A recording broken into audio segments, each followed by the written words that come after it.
The amazing thing about the Peak District are the traces left by the activity of people digging down, building up, extracting, burying. The activity of people here is so concentrated, so ancient, and so layered.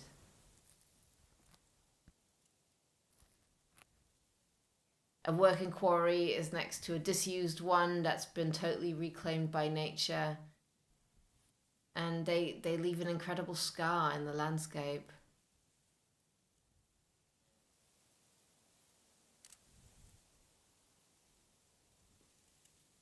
All these places can be a monument. They're not necessarily memorials, but pieces of evidence which we can use to get closer to our past.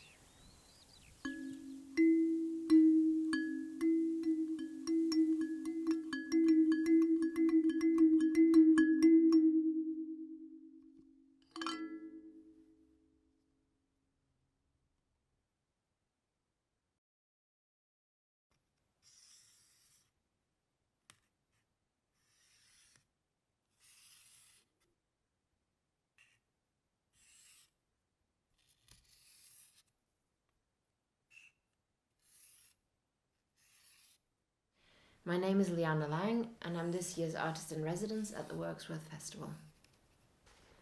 I'm very interested in statuary and monuments in my work. The materials that I use often have a reference or relevance to the monumental or to the history of sculpture. I've started thinking about other dimensions of commemoration. What different kinds of material representation are there to try and tell a historical story? The texture of the material has its own power to narrate its history. Marble, bronze, wood, wax, so much of what it means is already there within it, and I love that. So I like there to be a multitude of different materials that tell these types of stories, whether that's a natural history or an industrial process. Of course, many of the stories are almost completely lost, but these objects can hint at what we don't know or leave a space for us to imagine.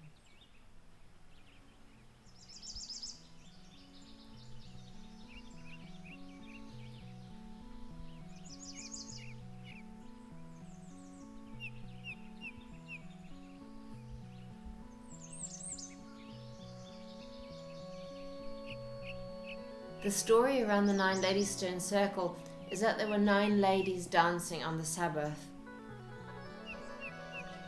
and they were turned to stone in punishment.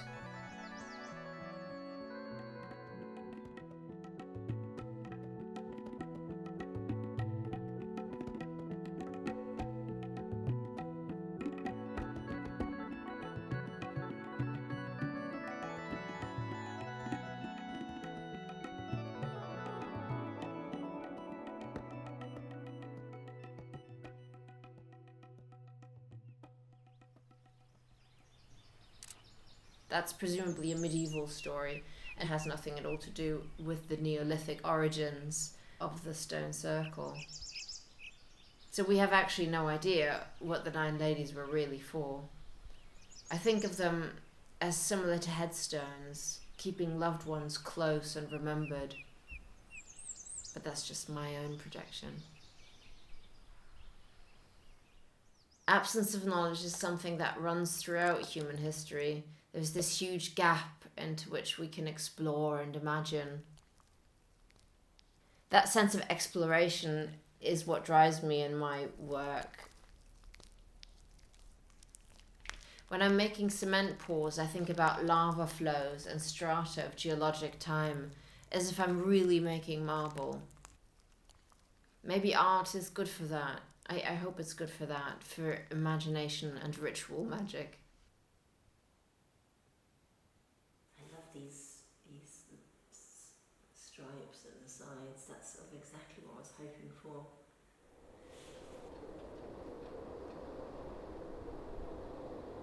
Wirksworth is such a fascinating place to me. you start to scratch the surface, and there's so much to discover. Okay.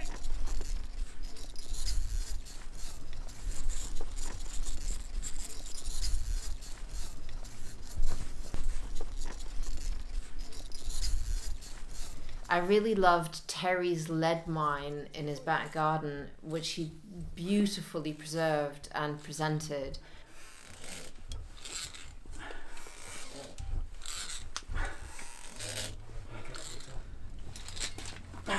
He has artifacts of bones and kettles and hobnail boots that were all retrieved from the mine once it had been reopened. It's so beautifully preserved, and amazing how he worked to make it accessible again. You could feel so close to these lives, all this great effort and sweat, and it was cold and dark down there in the tunnel.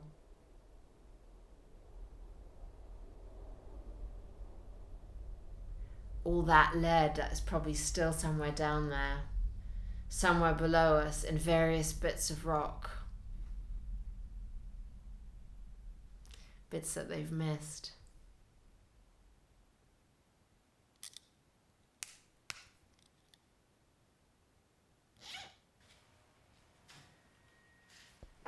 The lead is one of the materials that I'm using here, which has a biography.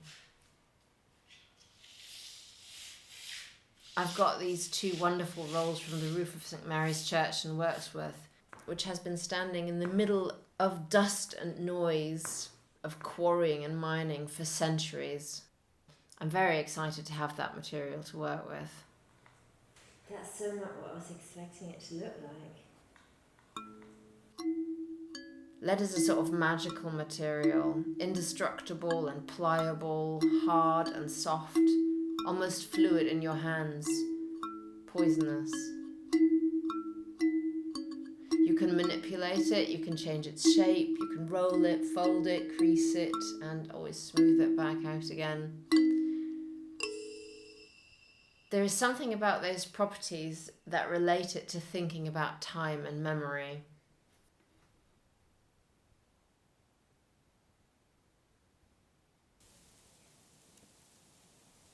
I've visited maybe 30 sites since I came to Wirksworth, and many of them are really amazing. But if I had to pick a favourite, I would probably pick Harbour Rocks. Mining there goes back to the Romans, and there's also an active quarrying company still working right next to it.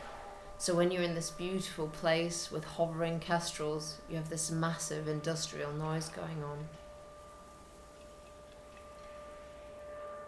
Further up the rocks, there's a cave and a chair carved in stone with an amazing view. Daniel Defoe came here in 1726 and met a lady who lived in the cave with her husband and 5 children. She invited him in, and so he describes what the cave looked like. He said it was poor but quite comfortable, and they'd cut a chimney into the ceiling to allow the smoke to escape from the fire.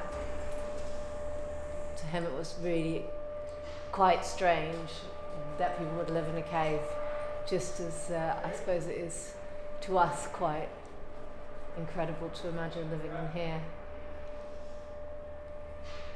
And when they excavated the cave at the turn of the last century, they discovered all sorts of traces of people going back to the Ice Age. So people have been occupying this cave in various ways for 10,000 years.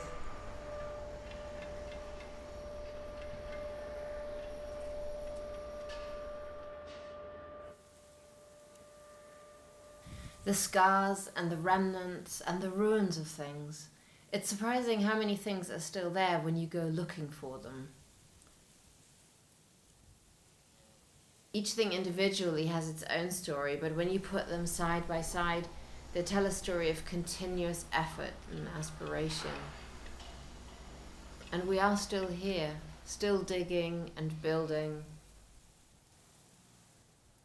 and still wondering about things.